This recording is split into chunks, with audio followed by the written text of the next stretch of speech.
Yo, what's up guys, this is Stylish and this is gonna be another in-game VOD.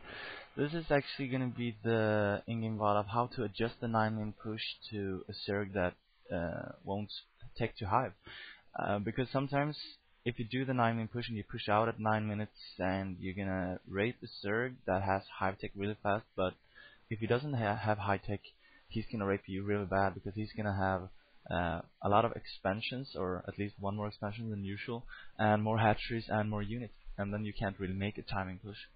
So this is just to show you how to react versus a Zerg that doesn't do the fast Hive tech. And I actually believe that the fast Hive tech is the best thing for a Zerg to do, unless he's doing some sort of 2 hatchery build. But I think that actually shows in like Pro League and Pro Gamers, because they usually rush to Hive. And if they don't rush to Hive, they're gonna get owned, because this is a very good counter to that, and it's really impossible for, it's not impossible, but it's really hard for the Zerg to actually beat a really big army of Terran without having Ultralisks or Cracklings or Swarm. So if you know this counter, then usually you won't have any problem with the Zerg doing really late Hive tech. This game is actually not played versus a really good player. I don't know who he is. I just played him on iCup, and the game itself isn't really good. So if you're looking for an enjoyable game, an exciting game, I don't think you should watch this. But for educational matters, I think this is very good for at least the lower ranked players to know how to react, because it's still pretty representable for the build order that I'm going to show here.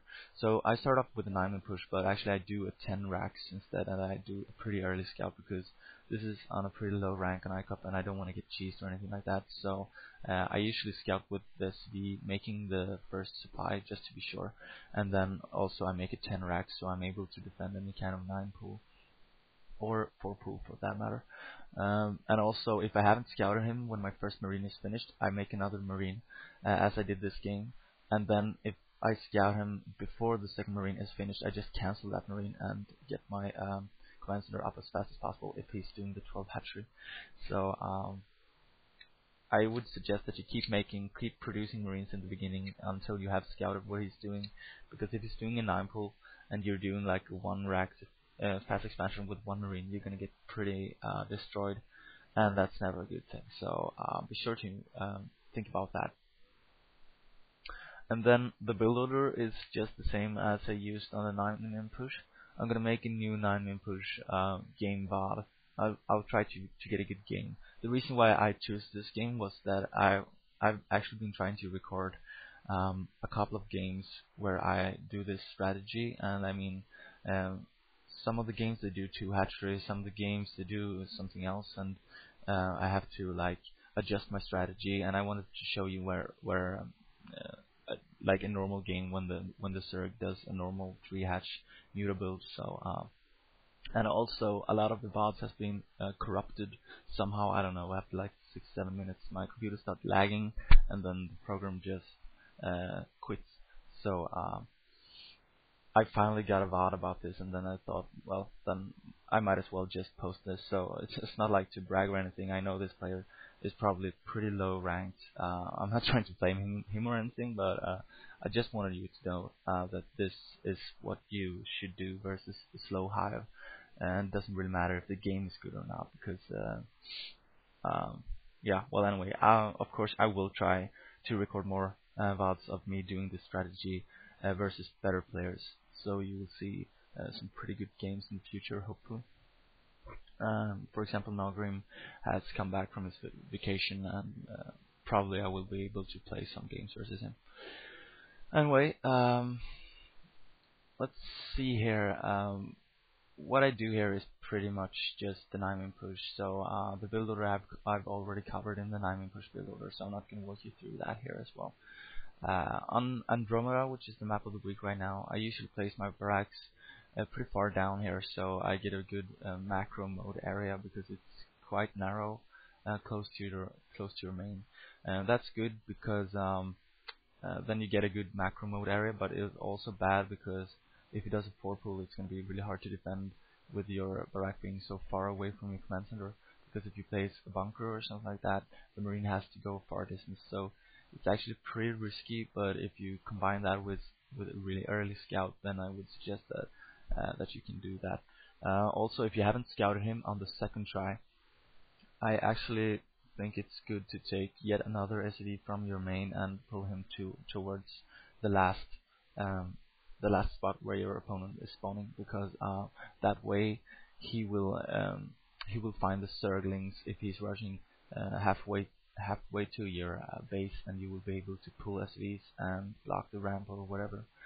So that's pretty good, because Andromeda is a really good, I mean, it's a really big map, and if you scout him on the last try, it's going to be too late to detect any kind of rush. So I would suggest that you do that. And also, as you can see here, when I scan him, I actually use 2 scans, even if I see his fire, because I really want to know if he does any kind of hidden tech or anything like that. And also be sure to watch his larvas. If he's saving up 3 larvas in all the hatcheries, then it usually means that he's going to do the Mutalisk build. But if you scout a spire and you see that he hasn't any larvas saved up, then it could just as well be some kind of lurker build or whatever. And you should always use those 2 scans. So let's just see what I do here. I add the science facility and the e-base at the same time. Of course, that's really good if you want to get as fast upgrades as possible. And then I just add turrets.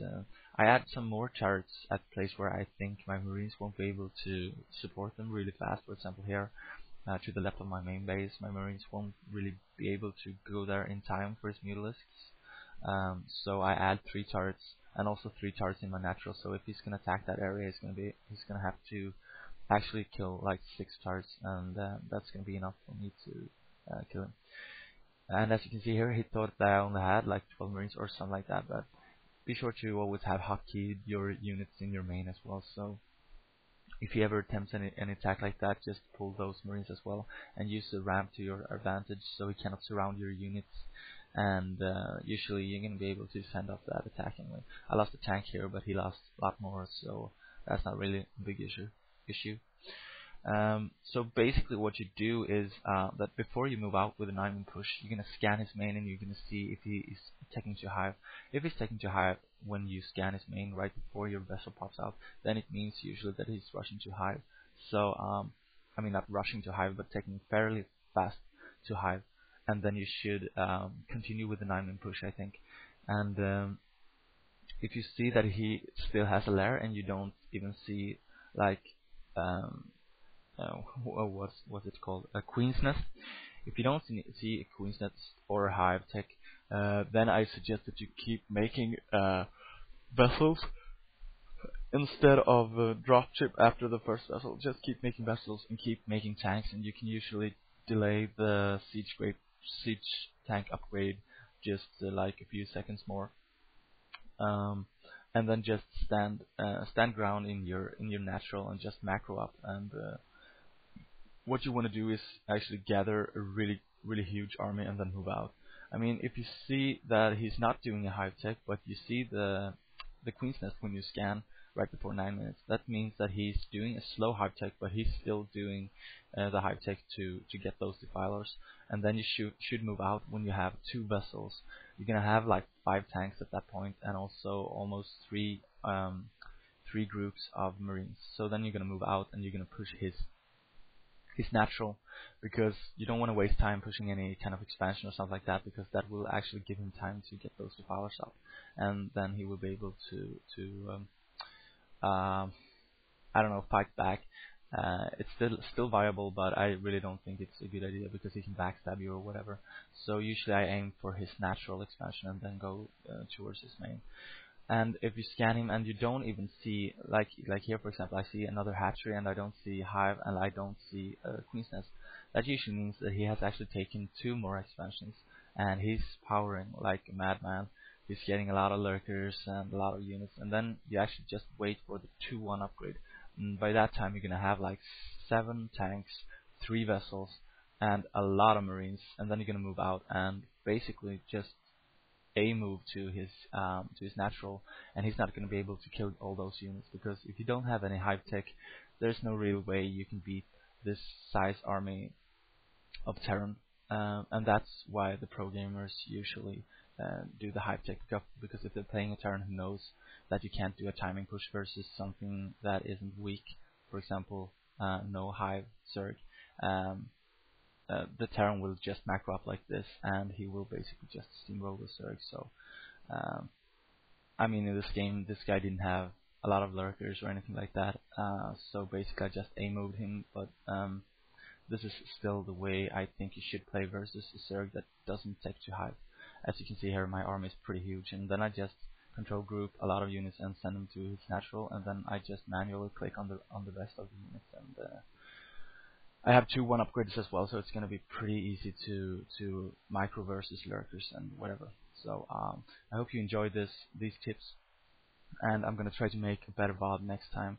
This VOD actually, the whole VOD wasn't recorded because my computer started to lag, so I'm going to post the replay anyway, so you can watch the end of the game. But I mean, the important stuff has been covered here. So good luck, have fun practicing this. Ciao.